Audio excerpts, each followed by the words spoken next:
Mudança no decreto das armas elaborado pelo governo federal é o tema do nosso quadro Direito em Pauta.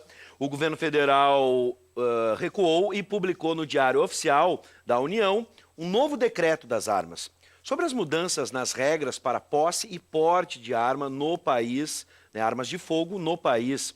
A gente vai conversar agora com o advogado criminalista, professor da UBRA, professor André César. Boa noite, seja bem-vindo. Boa noite.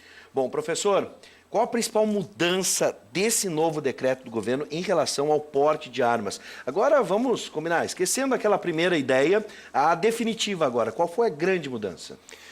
Na verdade, houve um impacto, especialmente pela divulgação da possibilidade do porte, da posse do fuzil como arma leve, portátil, pelo cidadão civil, pelo cidadão considerado pelo decreto cidadão comum. Então, desde o momento do início do mês, quando o decreto 97/85 foi publicado, houve desdobramentos muito significativos de vários pontos, de várias entidades, manifestação inclusive do próprio Ministério Público Federal. Sim. Dentro do Senado houve toda uma divergência a respeito de questões relacionadas ao decreto como um todo, mas especialmente isso gerou uma repercussão muito forte. Então, o que a mídia tem veiculado é que o governo teria recuado, houve um recuo, porque então, de certa forma, limitou o porte da arma portátil e por este novo decreto, publicado esta semana, de número 97/97, então o fuzil, assim como a espingarda e a carabina, então foram retiradas estas armas como de possibilidade de que o usuário comum, o cidadão civil, pudesse portá-las. Além disso, também outras duas questões, pode-se dizer, são as que têm tomado assim mais espaço nessa discussão, foi em relação ao menor, de 18 anos, mas com 14 anos completos, que para a prática do tiro desportivo também passaria não mais a necessitar da autorização judicial e sim pela autorização dos responsáveis, desde que ele pratique dentro de uma entidade, dentro de uma organização que efetivamente seja destinada para esse fim, a prática do tiro desportivo. E também que a gente ainda aguarda para verificar que reflexos haverá em relação às regras para o porte da arma em voos, né? Que estava sob atribuição, sob competência do Ministério da Justiça e no novo decreto estaria, segundo a leitura que se faz nesse momento, passaria então às atribuições da ANAC. Perfeito. Você de casa, se tem alguma dúvida a respeito sobre o novo decreto sobre as armas, você pode mandar então para o 99588-2374, 99588-2374, né, a sua pergunta, o seu questionamento, que o professor vai nos ajudar a responder, professor André César.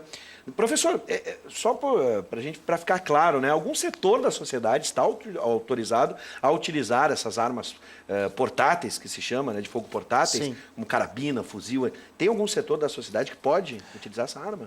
Pelo decreto, que é muito peculiar, porque ele também estabelece a distinção entre armas portáteis e não portáteis e assim por diante, também houve, por consequência dessa especificidade, que o cidadão comum não pode ter o porte, não pode possuí-las, portanto, mas permitiu, né, ou seja, não vedou, ao menos não vedou, a possibilidade do porte dessas armas, além daquelas pessoas especificadas antes, tipo colecionadores, né, enfim, pessoas que efetivamente tenham autorização específica para isso, permitiu, ou não vedou pelo menos, a que o indivíduo, a pessoa que tenha domicílio rural, certo? E que não só esse é o requisito, mas que além do domicílio rural tenha posse legítima do imóvel a que se atribui esse domicílio, Sim.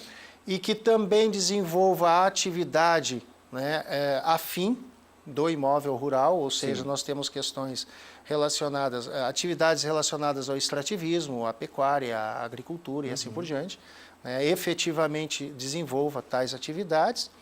Não há uma referência específica sobre ser exclusiva atividade ou não, aí também surge uma questão a ser melhor detalhada, porque tudo isso vai ser submetido ainda à avaliação do Exército para que possa efetivamente uma avaliação sobre esses requisitos para que isso possa efetivamente ser autorizado o porte dessas armas. Temos uma pergunta na tela, 995882374, pelo WhatsApp, Alberto de Charqueadas. A pergunta para o professor é a seguinte: o governo, ao invés de liberar armas para a população, não se preocupa com a entrada de armas irregulares no país, que geralmente vão parar em mãos erradas. Essa é a observação, o olhar do Alberto de Charqueadas, né? Talvez o Alberto esteja reproduzindo aí, vamos dizer assim, o pensamento, o posicionamento de muitas pessoas em relação às alterações que o decreto vai promover. Tanto é que não só pela pela escrita do Alberto, realmente há uma preocupação em relação ao destino dessas armas. Né? A gente verifica pelo decreto que o cidadão comum pode adquirir 4 armas, mas não há impedimento para que a demonstrada necessidade seja autorizado um número maior. A gente verifica uma quantidade bastante significativa na mão de colecionadores, na mão de atiradores, né, na mão de caçadores. Então, isso não quer dizer, por favor, entenda, não quer dizer que essas armas, por conta dessa quantidade, elas sejam destinadas para esse fim, por óbvio que não é?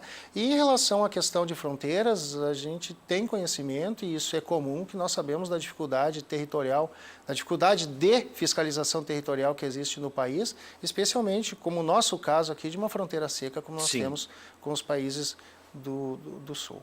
Sim.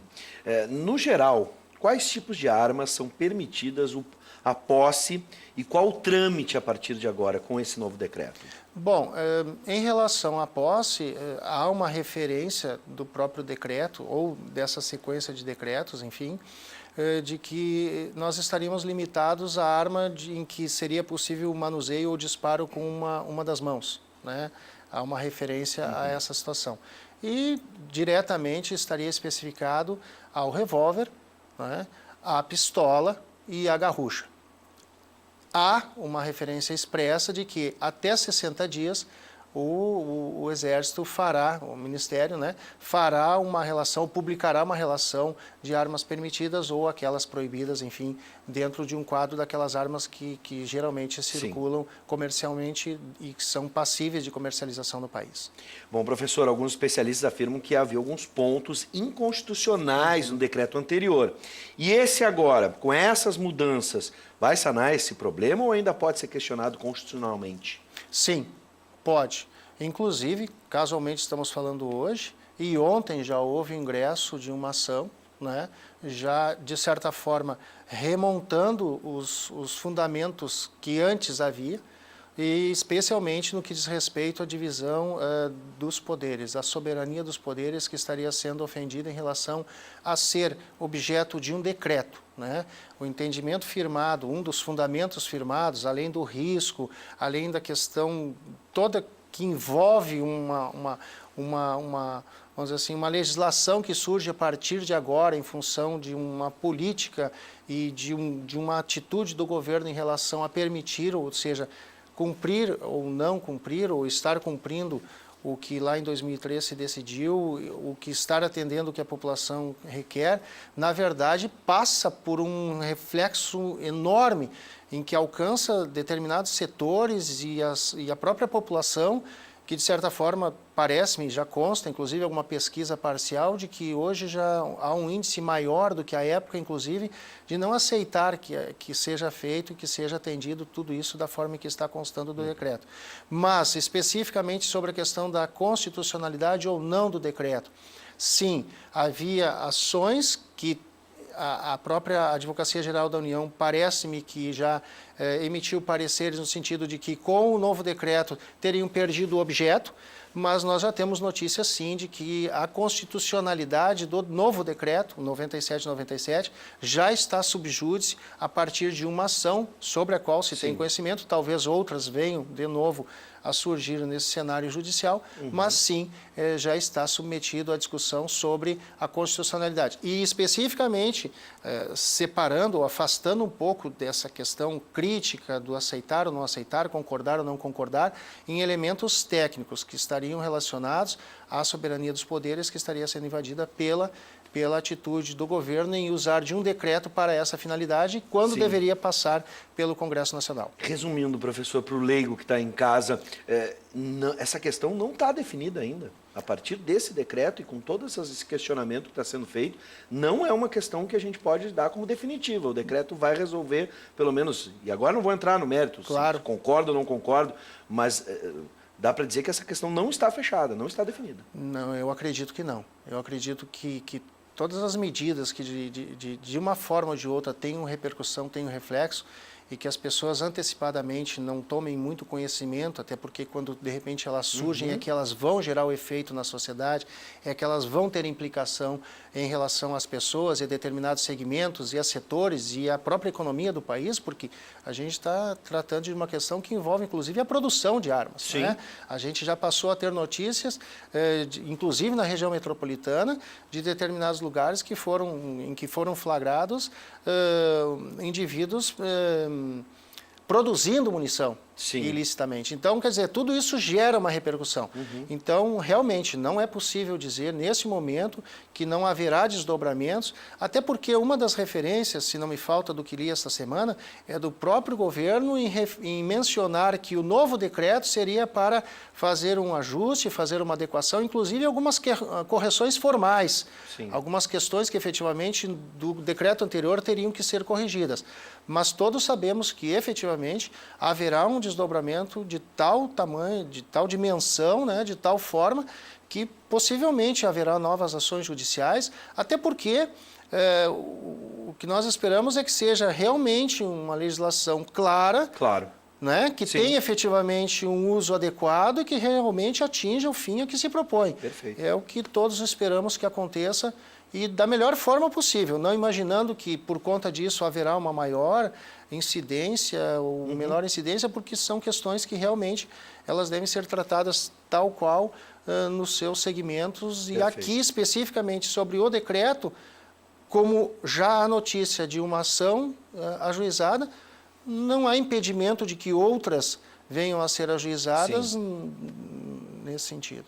Bom, por enquanto, né, essa é a luz que temos sobre o assunto e por isso eu quero agradecer as informações. Professor da UBRA, professor André César, advogado criminalista, seja sempre bem-vindo. Muito obrigado. Obrigado e acredito que possamos discutir essa questão ainda este ano mais uma vez. Por isso já fica o convite. Obrigado. Muito obrigado pela oportunidade.